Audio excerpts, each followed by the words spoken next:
Marley was dead,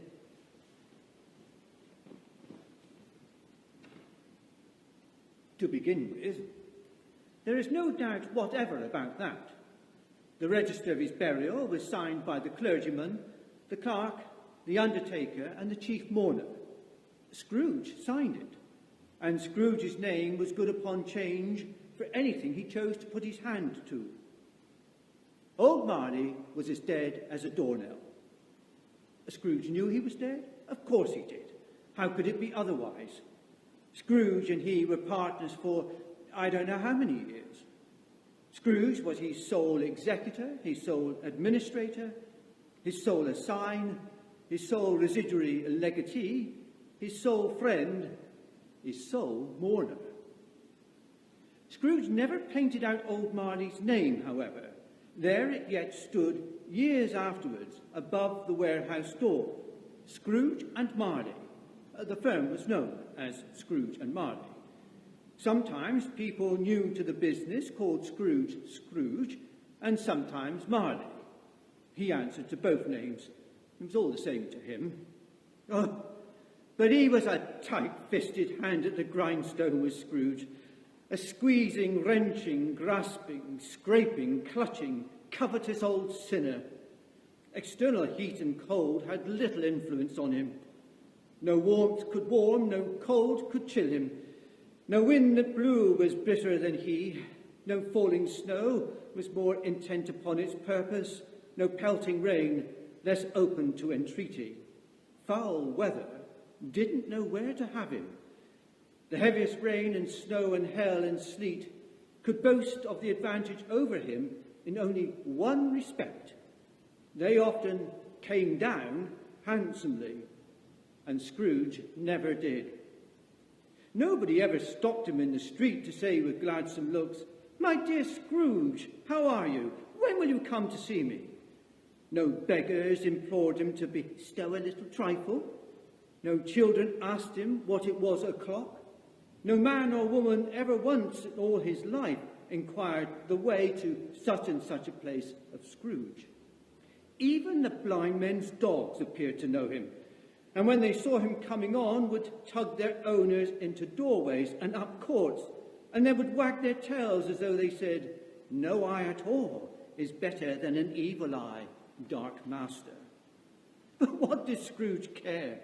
It was the very thing he liked, to edge his way along the crowded paths of life, warning all human sympathy to keep its distance, was what the knowing ones call nuts to Scrooge. Once upon a time, of all the good days in the year, upon a Christmas Eve, old Scrooge sat busy in his counting house. It was cold, bleak, biting, foggy weather, and the city clocks had only just gone 3, but it was quite dark already. The door of Scrooge's counting house was open that he might keep his eye upon the clerk, who, in a dismal little cell beyond, a sort of tank, was copying letters. Scrooge had a very small fire, but the clerk's fire was so very much smaller that it looked like one coal. But he couldn't replenish it, for Scrooge kept the coal box in his own room. And so surely as the clerk came in with the shovel, the master predicted that it would be necessary for them to part. Wherefore the clerk put on his white comforter and tried to warm himself at the candle, in which effort, not being a man of strong imagination, he failed. "A Merry Christmas, Uncle! God save you!" cried a cheerful voice. It was the voice of Scrooge's nephew, who came upon him so quickly that this was the first intimation Scrooge had of his approach. "Bah!" said Scrooge. "Humbug!" "Christmas a humbug, Uncle? You don't mean that, I am sure." "I do. Out upon Merry Christmas. What's Christmas time to you but a time for paying bills without money? A time for finding yourself a year older and not an hour richer?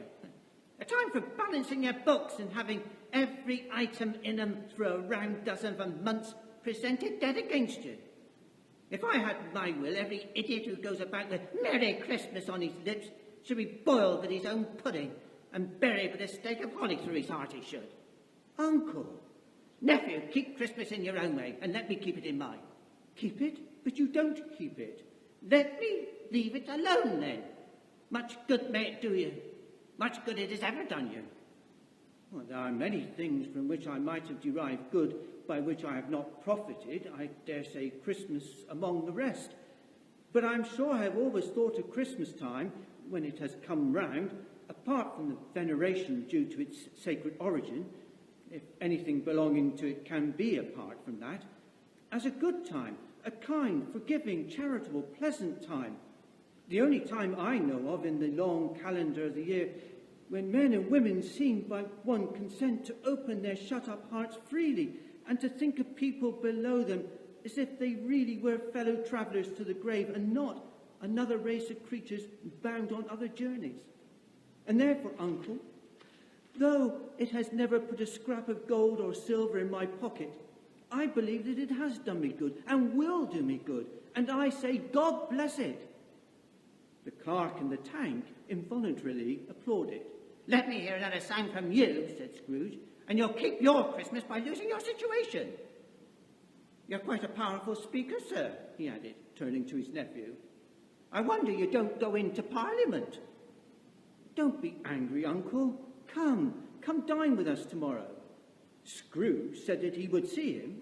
Yes, indeed he did. He went the whole length of the expression and said that he would see him in that extremity first. But why? Cried Scrooge's nephew. Why? Why did you get married? Because I fell in love. Because you fell in love, growled Scrooge, as if that were the only one thing in the world more ridiculous than a Merry Christmas. And good afternoon. Nay, Uncle, but you never came to see me before that happened. Why give it as a reason for not coming now? Good afternoon. I want nothing from you. I ask nothing of you. Why cannot we be friends? Good afternoon. Oh, I am sorry with all my heart to find you so resolute. We have never had any quarrel to which I have been a party. But I've made the trial in homage to Christmas, and I'll keep my Christmas humour to the last. So a Merry Christmas, Uncle. Good afternoon. And a Happy New Year. Good afternoon. His nephew left the room without an angry word notwithstanding. The clerk, in letting Scrooge's nephew out, had let two other people in. They were portly gentlemen, pleasant to behold, and now stood with their hats off in Scrooge's office. They had books and papers in their hands and bowed to him. Scrooge and Marley's, I believe, said one of the gentlemen, referring to his list. Have I the pleasure of addressing Mr. Scrooge or Mr. Marley? Mr. Marley has been dead these 7 years. He died 7 years ago this very night. At this festive season of the year, Mr. Scrooge, said the gentleman, taking up a pen, it is more than usually desirable that we should make some slight provision for the poor and destitute who suffer greatly at the present time. Many thousands are in want of common necessaries. Hundreds of thousands are in want of common comforts, sir. Well, are there no prisons? Plenty of prisons, but under the impression that they scarcely furnish Christian cheer of mind or body to the unoffending multitude, a few of us are endeavouring to raise a fund to buy the poor some meat and drink and means of warmth. We choose this time because it is a time of all others when want is keenly felt and abundance rejoices. What shall I put you down for? Nothing. Oh, you wish to be anonymous? I wish to be left alone. Since you asked me what I wish, gentlemen, that is my answer. I don't make merry myself at Christmas, and I can't afford to make idle people merry. I help to support the prisons and the workhouses. They cost enough, and those who are badly off must go there. Many can't go there, and many would rather die. Well, if they would rather die, they'd better do it and decrease the surplus population. At length, the hour of shutting up the counting-house arrived. With an ill will, Scrooge, dismounting from his stool, tacitly admitted the fact to the expectant clerk in the tank, who instantly snuffed his candle out and put on his hat. You want all day tomorrow, I suppose? If quite convenient, sir. Well, it's not convenient, and it's not fair. If I were to stop half a crown for it, you'd think yourself mightily ill-used, I'll be bound. Yes, sir. And yet you don't think me you'll use when I pay a day's wages for no work. It's only once a year, sir. Huh. A poor excuse for picking a man's pocket every 25th of December. But I suppose you must have the whole day. Be here all the earlier the next morning.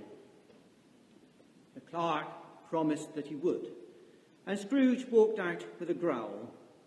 The office was closed in a twinkling, and the clerk, with the long ends of his white comforter dangling below his waist, for he boasted no great coat, went down a slide at the end of a lane of boys 20 times in honour of its being Christmas Eve, and then ran home as hard as he could pelt to play at blind man's buff.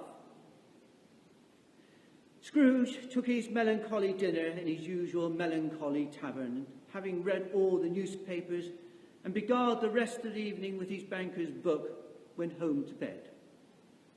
He lived in chambers which had once belonged to his deceased partner. They were a gloomy suite of rooms in a lowering pile of building up a yard. The building was old enough now and dreary enough, for nobody lived in it but Scrooge, the other rooms being all set out as offices. Now, it is a fact that there was nothing at all particular about the knocker on the door of this house, well, except that it was very large. Also that Scrooge had seen it night and morning during his whole residence in that place. Also that Scrooge had as little of what is called fancy about him as any man in the city of London, and yet Scrooge, having his key in the lock of the door, saw in the knocker, without its undergoing any intermediate process of change, not a knocker, but Marley's face. Marley's face, with a dismal light about it, like a bad lobster in a dark cellar. It was not angry or ferocious, but it looked at Scrooge as Marley used to look, with ghostly spectacles turned up upon its ghostly forehead. As Scrooge looked fixedly at this phenomenon, it was a knocker again. He said, "Oh, pooh, pooh," and closed the door with a bang. The sound resounded through the house like thunder. Every room above and every cask in the wine merchant's cellars below appeared to have a separate peal of echoes of its own. Scrooge was not a man to be frightened by echoes. He fastened the door and walked across the hall and up the stairs, slowly, too, trimming his candle as he went. Up Scrooge went, not caring a button for its being very dark. Darkness is cheap, and Scrooge liked it. But before he shut his heavy door, he walked through his rooms to see that all was right. He had just enough recollection of the face to desire to do that. Sitting room, bedroom, lumber room, all as they should be. Nobody under the table, nobody under the sofa, a small fire in the grate, spoon and basin ready, and the little saucepan of gruel, as Scrooge had a cold in his head, upon the hob. Nobody under the bed, nobody in the closet, nobody in his dressing gown, which was hanging up in a suspicious attitude against the wall. Lumber room as usual. Old fireguard, old shoes, 2 fish baskets, washing stand on 3 legs, and a poker. Quite satisfied, he closed his door and locked himself in. Double locked himself in, which was not his custom. Thus, secured against surprise, he took off his cravat, put on his dressing gown and slippers and his nightcap, and sat down before the very low fire to take his gruel. As he threw his head back in the chair, his glance happened to rest upon a bell, a disused bell that hung in the room and communicated, for some purpose now forgotten, with a chamber in the highest story of the building. It was with great astonishment and with a strange, inexplicable dread that as he looked, he saw this bell begin to swing. Soon it rang out loudly, and so did every bell in the house. This was succeeded by a clanking noise deep down below, as if some person were dragging a heavy chain over the cask in the wine merchant's cellar. Then he heard the noise much louder on the floors below, then coming up the stairs, then coming straight towards his door. It came on through the heavy door, and a spectre passed into the room before his eyes. And upon its coming in, the dying flame leaped up as though it cried, "I know him, Marley's ghost!" The same face, the very same. Marley in his pigtail, usual waistcoat, tights and boots. His body was transparent, so that Scrooge, observing him and looking through his waistcoat, could see the 2 buttons on his coat behind. Scrooge had often heard it said that Marley had no bowels, but he had never believed it until now. No, No, no, nor did he believe it even now. Though he looked the phantom through and through and saw it standing before him, though he felt the chilling influence of its death-cold eyes, and noticed the very texture of the folded kerchief bound about its head and chin, he was still incredulous. "How now?" said Scrooge, caustic and cold as ever. "What do you want with me?" Much. Marley's voice, no doubt about it. "Who are you?" Ask me who I was. "Who were you then?" In life I was your partner, Jacob Marley. Can you sit down? I can. Well, do it then. Scrooge asked the question because he didn't know whether a ghost so transparent might find himself in a condition to take a chair, and felt that in the event of its being impossible, it might involve the necessity of an embarrassing explanation. But the ghost sat down on the opposite side of the fireplace, as if he were quite used to it. You don't believe in me. "I don't." What evidence would you have of my reality beyond that of your senses? I don't know. Why do you doubt your senses? Because a little thing affects them. A slight disorder of the stomach makes them cheats. You may be an undigested bit of beef, a blot of mustard, a crumb of cheese, a fragment of an underdone potato. There's more of gravy than of grave about you, whoever you are. Scrooge was not much in the habit of cracking jokes, nor did he feel in his heart by any means waggish then. The truth is that he tried to be smart as a means of distracting his own attention and keeping down his horror. But how much greater was his horror when the phantom, taking off the bandage round its head, as if it were too warm to wear indoors, its lower jaw dropped down upon its breast. "Mercy, dreadful apparition! Why do you trouble me? Why do spirits walk the earth, and why do they come to me?"